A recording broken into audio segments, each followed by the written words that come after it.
Hi, Trooper Reiner. We are conducting this interview with you today to learn more about cyberbullying. Okay. We also hope to raise awareness of cyberbullying and make people less susceptible to it. We have already made a website on cyberbullying. We hope to link it to the school website. What do you think is one way to lessen the amount of kids who get cyberbullied?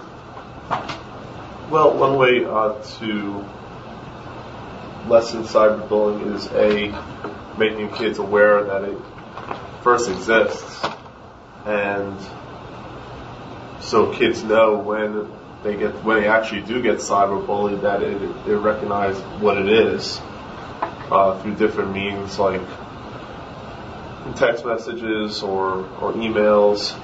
And if you're aware of it and you do report it to, let's say, your parent, you go tell your parent or your teacher or your principal that it's happening, then they can take some action. But if you don't report it, if you don't tell anyone about it, it's going to keep going on and on and on, and that person won't stop.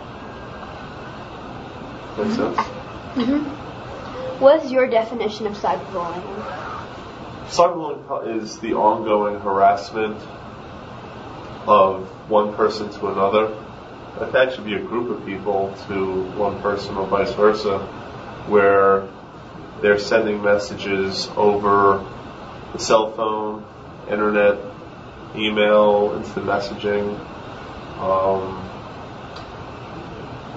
constantly. And that person on the other end receiving those messages is being hurt from it, annoyed, harassed. Why do you think people commit cybercrime or cyberbullying? I think people who commit cyberbullying are cowards because they don't have the confidence to go up to someone right in the face and tell them what they think. They have to use electronic means to do it. And it's whether they create a fake email account or fake screen names, they're creating a sense of anonymity. You know what that means? They're being anonymous. They're not using their real names. They're not using the real identity. And I think that that's very cowardice. I was just scared to tell you. So if your friend in your class doesn't like you or has something, wants to say something, they should walk up right to you and say it. Get it out in the open. Instead, they're sending it over electronic means. But then in the same way, it's out in the open for anyone to see who knows the name of the website. What do you mean? If someone says something online, right, and it's on if it's like a comment on a blog or or on social networking sites, and then you're also coming in and out in the open, but in a different open. Well, that's true, but most people who are committing cyberbullying don't want the person to know who they are, right? Mm-hmm. I think that's the main purpose of why people will send emails. I've handled a number of situations where former cyberbullying is maybe a student, I think maybe a little older than you, but a student will set up a fake Facebook account. You know guys about Facebook? Yeah. You're familiar with Facebook? Do you have Facebook account? No. Okay. I guess that was the discussion. Well, as an example, this person created a fake Facebook account and sent nasty messages, mean messages to other students in the class about another student. I think that's very cowardice, don't you? Mm-hmm. Because if that person has something to say to that other person, they should say it right to their face and get it out in the open. And you can settle it right there. I'm not saying physically, but you can settle it verbally between each other right there, or bring it to an adult to settle it. But yet, if you go online, you do it online, not only, as I said, it's cowardice, it's also a crime. I remember I was doing a bit of research and had found a law on bullying, mm-hmm. and they specifically crossed out the thing about cyberbullying so that it would and to show people that there is no real difference between bullying and cyberbullying besides the means. Well, cyberbullying is a crime. If you go, let's say you don't like her, and you go face to face and you start calling her names, is that really a crime? No. Okay. Do you understand what I'm saying? You actually, by going online, by sending text messages, by sending fake Facebook accounts, by instant messaging, especially if you tell that person to stop. Let's say you're receiving emails from someone you don't know who it is, and they're saying mean things. If you reply to them and you say stop, I don't want to hear from you again, and they keep doing it, they're just making it worse because it falls under the harassment crime. Make sense? Yes. You look like you have a question. I remember previously that often if a student is punished for cyberbullying, Right. that the parents have sued the school for abuse for not ignoring the First Amendment. It's not a Which first. is what I've noticed in the book that we found in the media center is Right. that often happens. But in this new law, they're putting it as if it disrupts the the school in any way, Right. then it's a crime. Correct. The First Amendment doesn't cover crimes like harassment.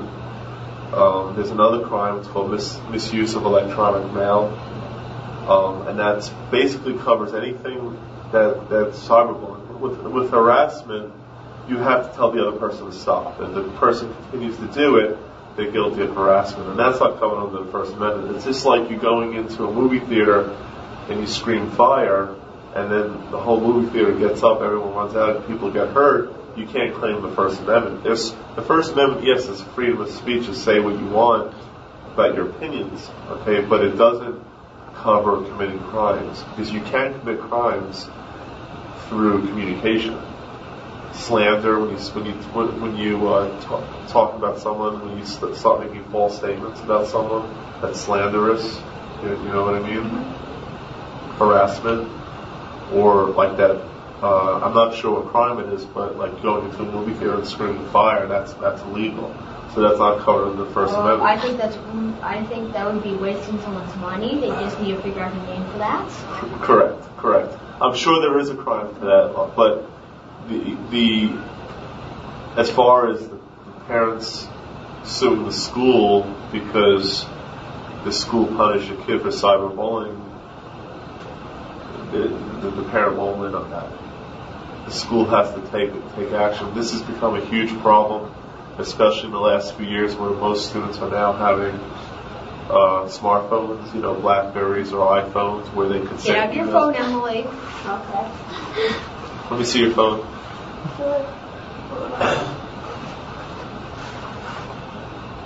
Okay, so this is a T-Mobile Touch. Well, I don't know what phone this is. LG Sentinel. Okay, so you can send email with this phone, right? Well, if I had internet, but I don't. Hypothetically, you had internet, right? You can send Yeah. email. You could instant message. Yes. You can do everything. So students these days, or most students are, it's hard to buy a phone these days that you can't email, you can't instant message. My mom has one. Okay, well there's an example. That's an old On the other phone. hand, that thing's, as you can see, that thing's old. You could buy phones, but if you walk into a Verizon store to buy a phone, 90% of the phones are going to be this, not that. Yes. There's going to be a small little wall that's going to be free, or it's going to be $9 Yeah. to buy that phone. Yeah. So, like my parents had the same phone. But kids have the phones that you have. Most kids have that. And they think that it's okay just to send messages to whoever. It's a big problem. They also think when they go online, They're anonymous. they're not. It's very good. They're not. As the person who set up that fake Facebook account, do you know how we could trace that back to find out who it IP is? addresses? Right. I was at your presentation at Bryant Woods. And you were paying attention. I was sitting in the corner reading. And you were paying attention now. You can multitask. Yes, you can. Sometimes. When was the graduation? In 5th grade. In the end. Oh. That's good, no, but I think a lot of kids don't realize that, when they set up a fake email account or they set up a fake Facebook account, that when they're at home and they're doing it, well, that's not good. You have to use a library computer if you wanted to really. Right. If anyone ideas is watching this. But here's the problem with that. You think you could use a library computer? But then there are also the security cameras. You know what? Here's my badge. There you go. You can be a very good police officer or something. You're right. You're right. You're right. I tried doing a bit of research on you, and I only found one actual article with you. Okay. And it involved you looking at security cameras for a guy a 19-year-old who had stolen people's IDs and credit cards. Right. And then you used the security camera footage to figure out who it was. Yes, that's right. Very good. Well, sometimes I have to Google my name too and find out what comes up online because you never know. No, that was a big. Don't worry. Only the first 5 results had anything whatsoever to do with you. Well, no, I know there are other stuff out there on my name, but that's because what I do. I speak at a lot of schools, and my name comes up. But getting back to what you. On the other hand, 2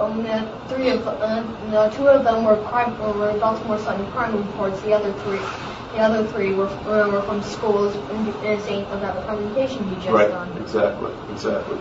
But getting back to what you were saying, that you can go to a library, but in most libraries now you have to log in your name before you use their computer, or even if you go to a Starbucks or you go to McDonald's and use their free internet service.